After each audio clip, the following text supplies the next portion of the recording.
Hey, so it's April 11th, and this date brings out a lot in me. It brings out memories of this person, a young man, just out of high school in 1962, enlists in the Navy. Okay, goes out to San Diego for, you know, basic and all that, whatever he's doing, and he goes through basic and he does this stuff, and then once he gets out of basic and further training, I don't know. I wish I knew more about this part. I don't. I'm just kind of guessing what the normal person would go through if they're going into the Navy. He gets posted to the an aircraft carrier, the USS Wasp. Okay, which you know would he'd be on the ship for the next 3 years essentially, other than having other than his leave, whatever. But he would go around the world and see things and do things and all that. But he's this person, this young man is a machinist mate on the Wasp. And when you're a machinist mate, you live in the engine room basically. You're in the engine room doing your job, right? Lord God. Okay. When you're in the engine room, you're among these pipes. Of course, there's pipes and things, water or whatever. I don't know what they are.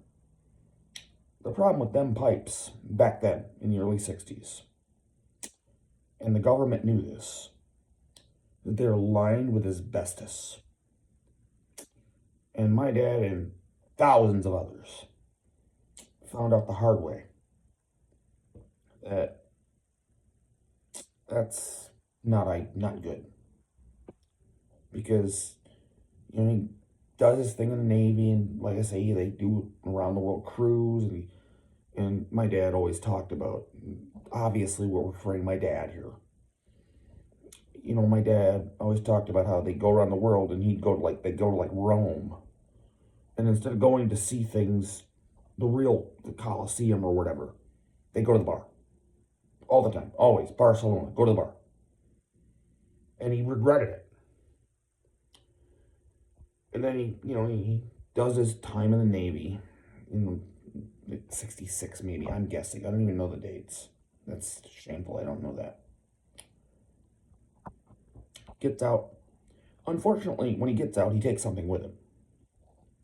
He doesn't know it.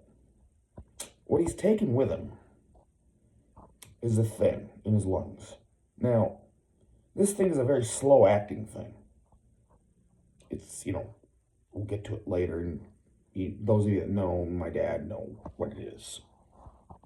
I mean, it's the thing that, it'll be, what, 45 years almost, 44 years before it manifests. So he gets to live his life, at least.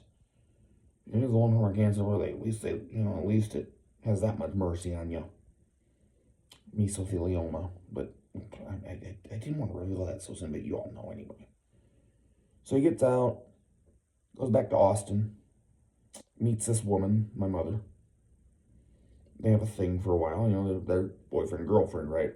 Mom already has a daughter, Sue, from her marriage, her previous marriage. And Dad immediately loves her, Sue, both Mom and Sue. And then, from what I understand, that this is before my time slightly, there's a breakup, a brief breakup. But then, my dad, being my dad, and knowing what he had there with that woman, with my mother, goes to her apartment and knocks on the door. He wants to reconcile. And who answers the door? My little sister. Very small at the time. She couldn't have been, 3 years old, 2, 3. She answers the door. And, of course, Dad loved her already. He already loved her. Already. He already loved her. And she... Fucking Christ, man. He goes inside, and Mom, Sue goes and tells mom, hey, Arnie's here. Arnie's here. You know, my dad's named Arnie, of course. Arnie's here. And mom's excited because mom really loved him too. I think she regretted, I don't know anything about the breakup, not much. But I have a feeling it was kind of like, just, I don't know. But they, dad asked mom, you want to go have something to eat? You want to go get dinner? And, I don't know. I've never asked my mom this actual thing. Like, what happened that actual day? I'm guessing this is kind of what happened. They went on a date that night. Again, got back together. And got closer and got closer. And then in 1970, they get married. And I have a picture of that with Sue, dad holding Sue, and mom is there, and just. And then, not much longer after that, they're married and they conceive a child. Now, this child, not me. I'm coming soon, but this one's not me. This is someone I never knew, and none of us did. I think of this person. I feel like it was a boy. I think I've been told it was a boy. It was miscarried. An older brother, kind of. Although if he had lived, I wouldn't be here. But still, he's my older brother that I never knew. I think of him occasionally, and but then, the doctor says you got to try again, and she does. And somewhere, like, guess in March of 1971, they conceived me. And I'm here, born in December that year. And, they're married and they buy a house. We first lived in an apartment, which doesn't exist anymore. It's across the street from the Riverside Arena. That wasn't even there then, but that's where it would be. Where the senior center is now. There used to be apartments, and we lived there when I was born, very small.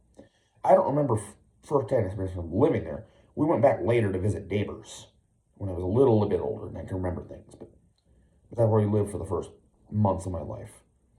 But, Dad worked at Hormel by this, Dad had a job at the time. It was a pretty decent paying job. And we decided we're going to buy a house, apparently. So we got to 23rd Avenue, 907, 23rd Avenue Southwest. Home. God, it was home. That neighborhood was home until I was in 8th grade. And things happened between, but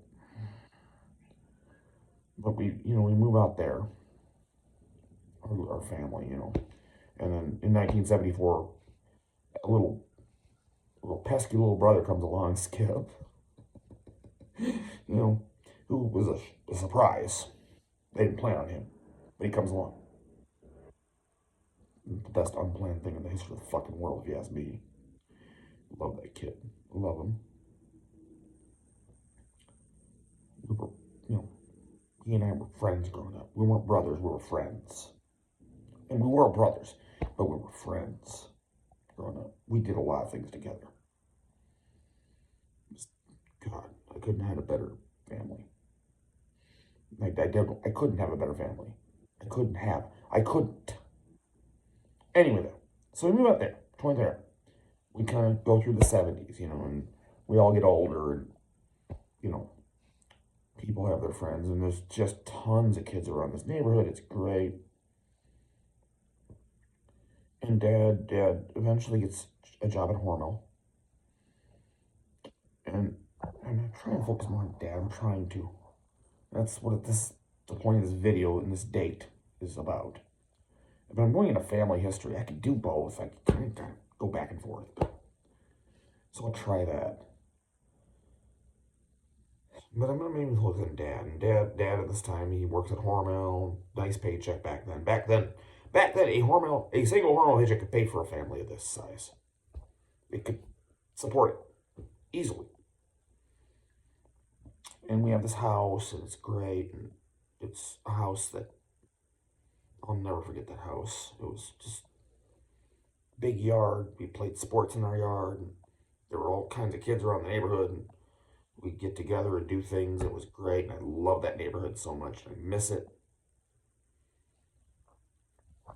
You know, and for those of you that maybe don't know quite what I'm talking about, where I'm talking about, if you know where the bus garage is in Southwest Austin, you know, you go past Southgate and all that, or Casey's and all that. There's a bus garage there, right? I'm on that street. Other end of it, but that's where we lived. It was down there. And when we lived there, it was gravel road. It's now paved. It was gravel back then.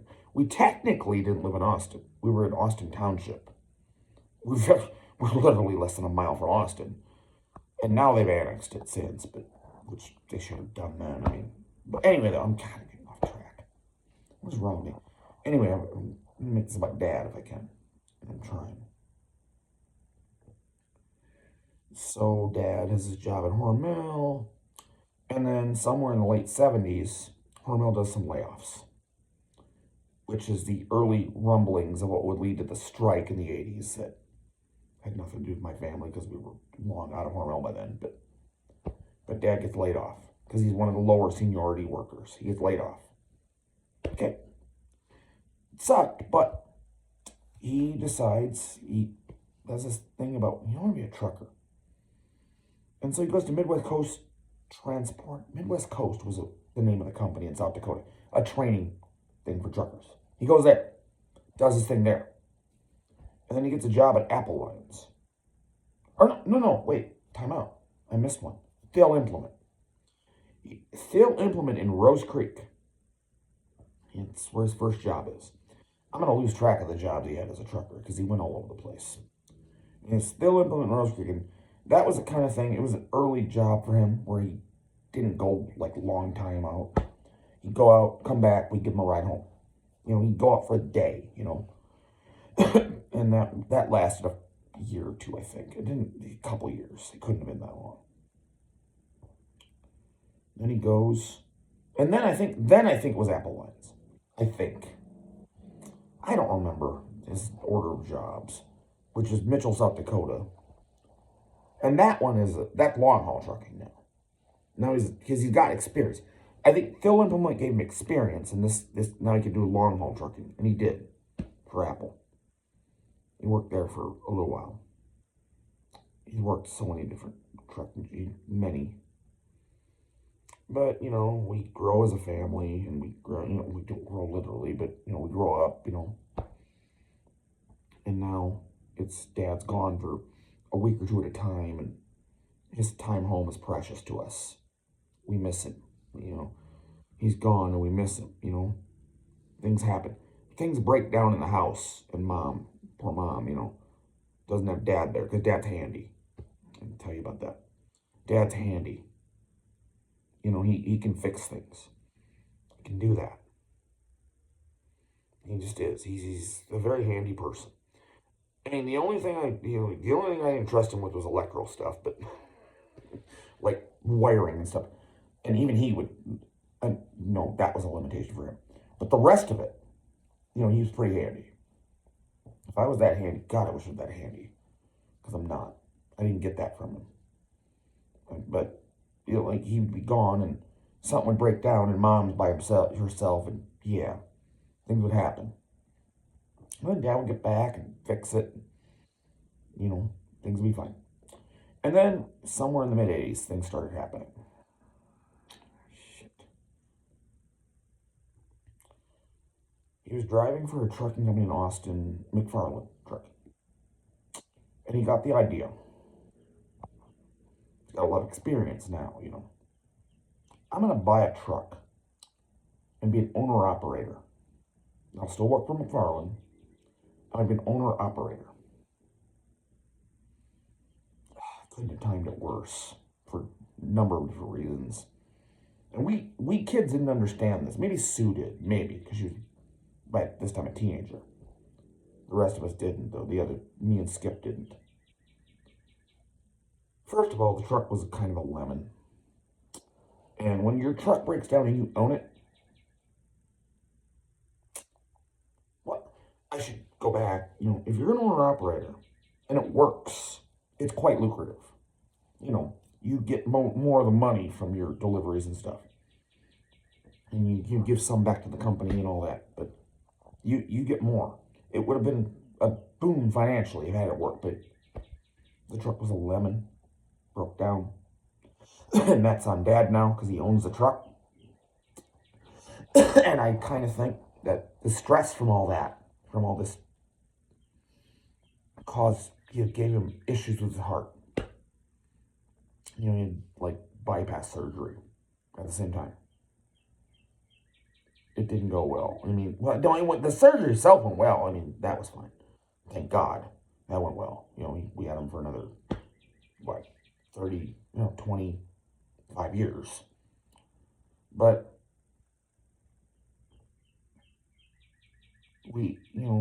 my mom and dad had to declare bankruptcy.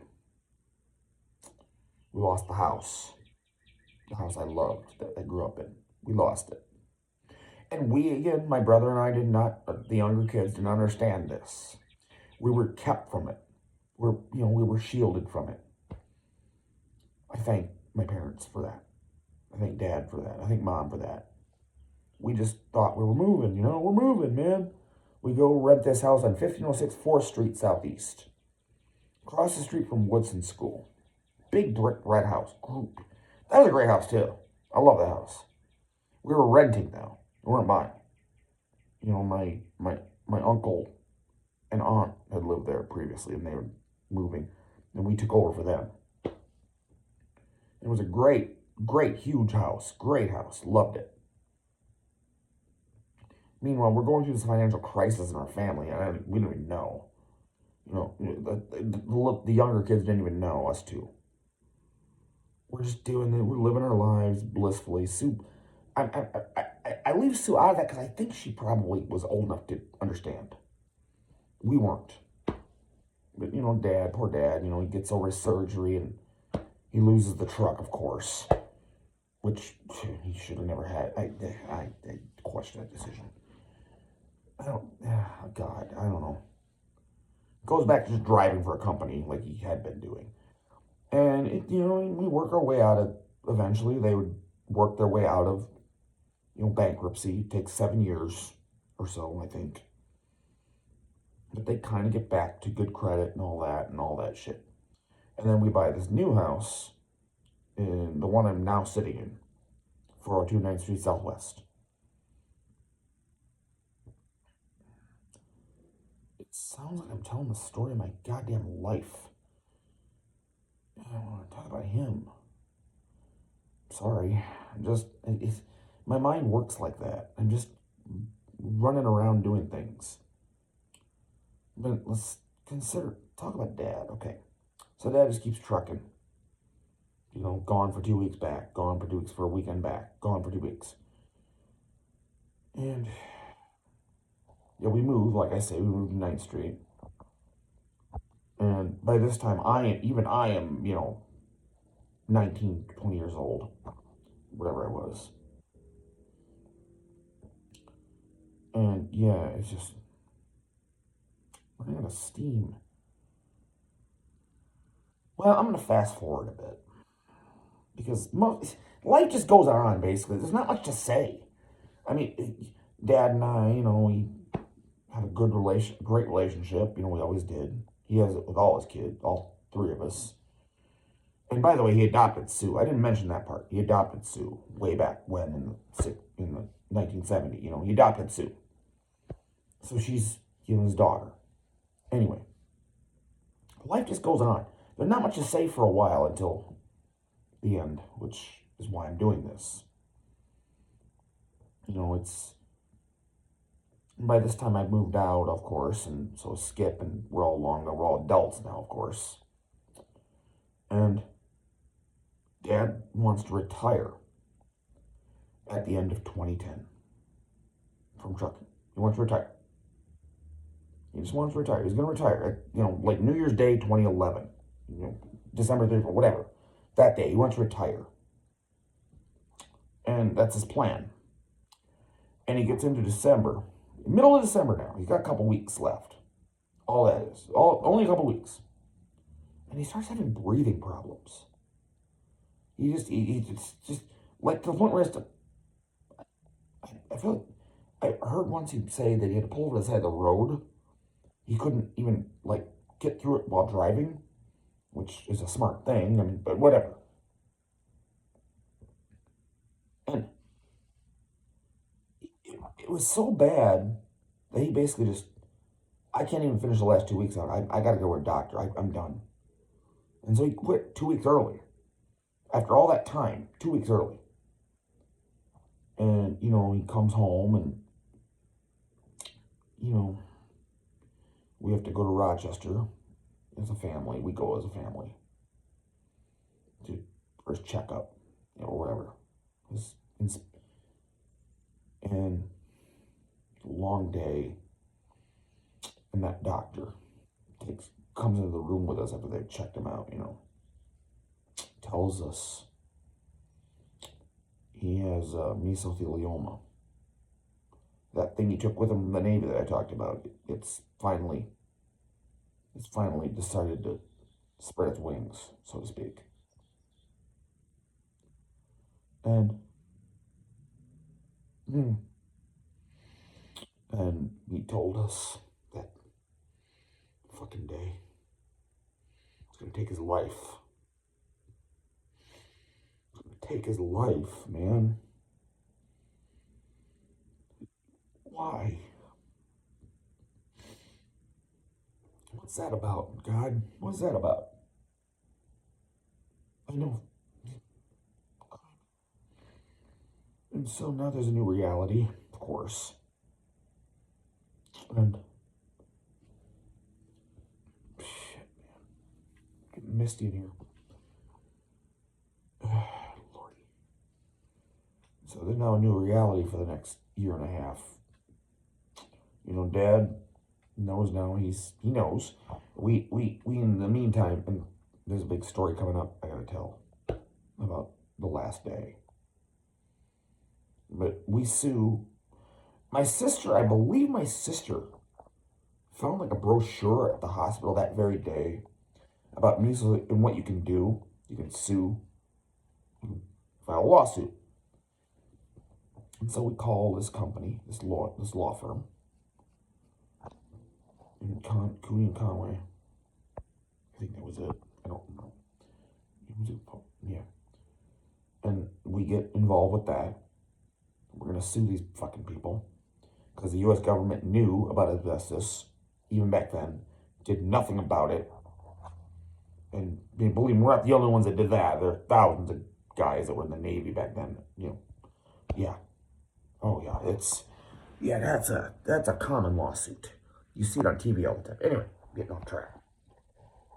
And so we sue and start that process. But Dad, meanwhile, still feels well enough. He's retired. He is retired now.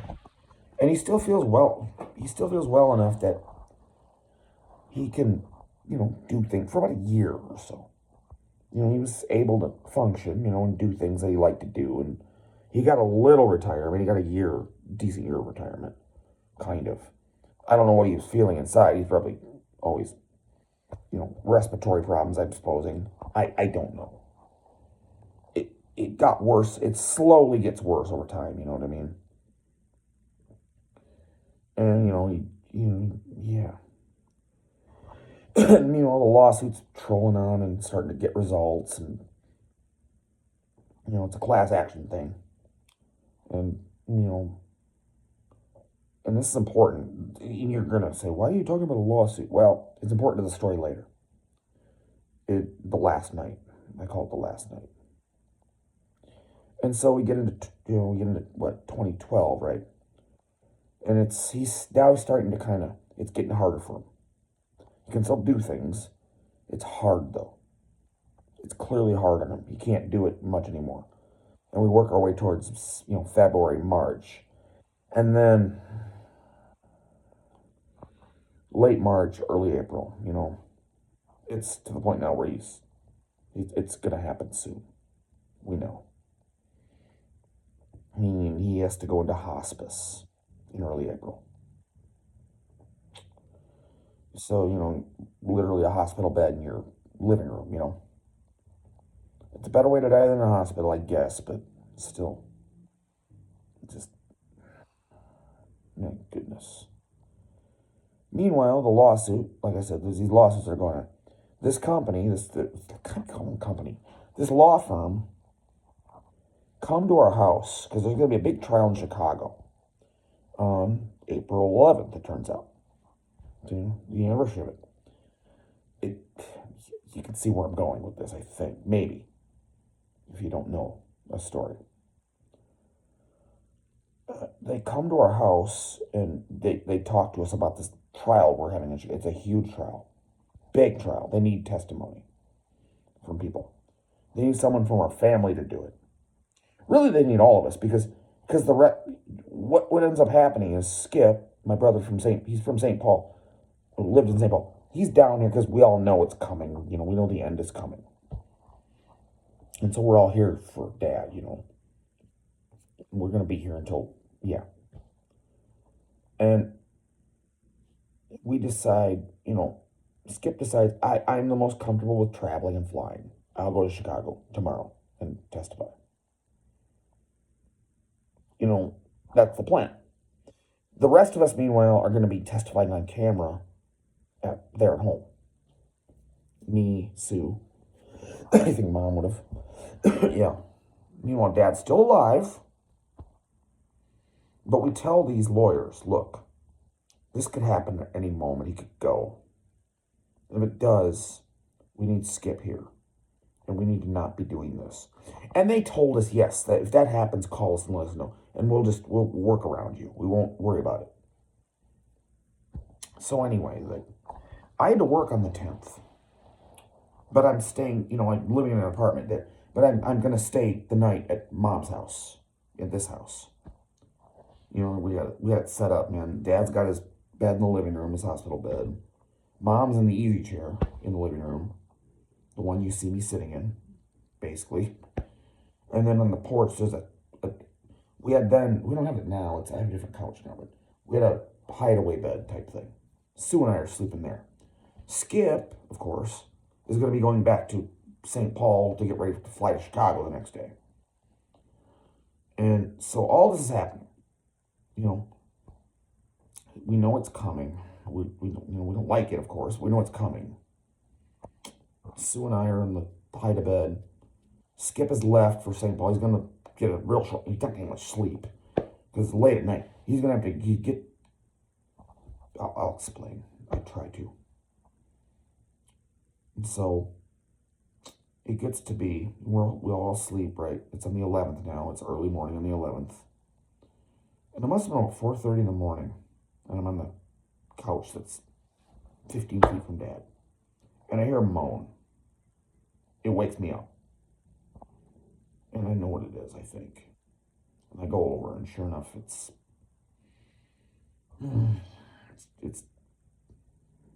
over. It's gone. I wake the family up, I wake Sue and Mom up, of course. And it's gone. He'd already been dead by that point, I guess. It was a death rattle, what they call it. I probably actually missed his actual death. I'm glad I didn't see that. He's gone, man.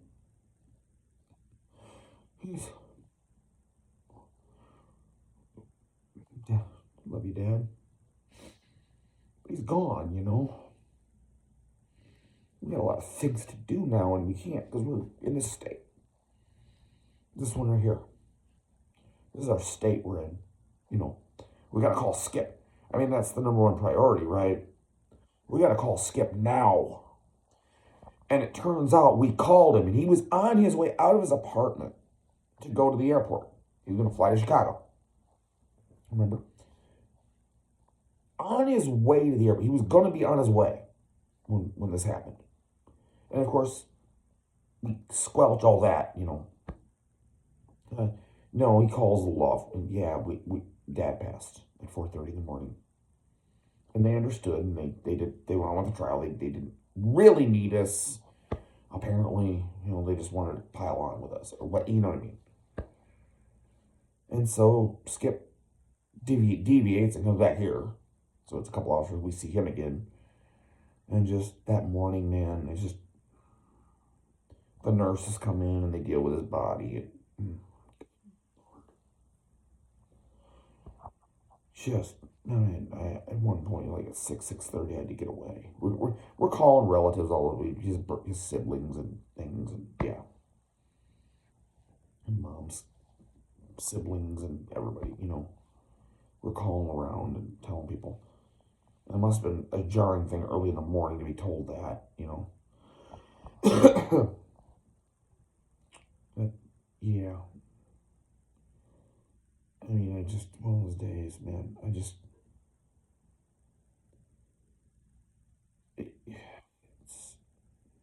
11 years. I still every day miss him. He was not just my father, he was my friend.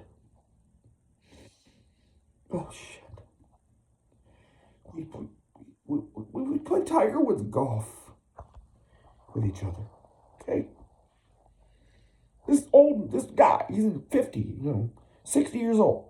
We're playing we're, we're playing Tiger Woods golf against you. And we do our, doppelganger things on the screen. And his looks just like him. It's so funny.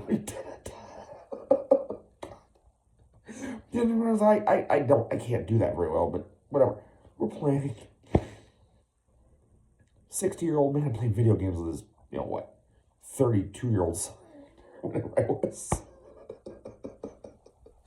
Or 40, actually, 40 something son. God, the memories I have of that man. The things he did for me, taking me to Chicago and then Pittsburgh in his truck. The Pittsburgh trip I've talked about. I never went to Chicago, but, it's basically similar. Man, got to see more of the country, A young kid appreciates that. God, it was fun. I loved it. You know, I mean, oh man, let's see, the stories of Dad, they're legion in our family. And again, we just can't miss him enough. I've never put this out like this in this form before. I've written it on Facebook. I've never done this. And I hope if the rest of the family were to see this, I hope it's appropriate. I hope you think it's appropriate. I'm not going to show it to you. Although it's possible I might, yeah, I'm not going to. It's for me. My memory of that man that I must retain. It's just the greatest man I ever knew. He provided. Yeah. I gotta go, guys. It's just, yeah.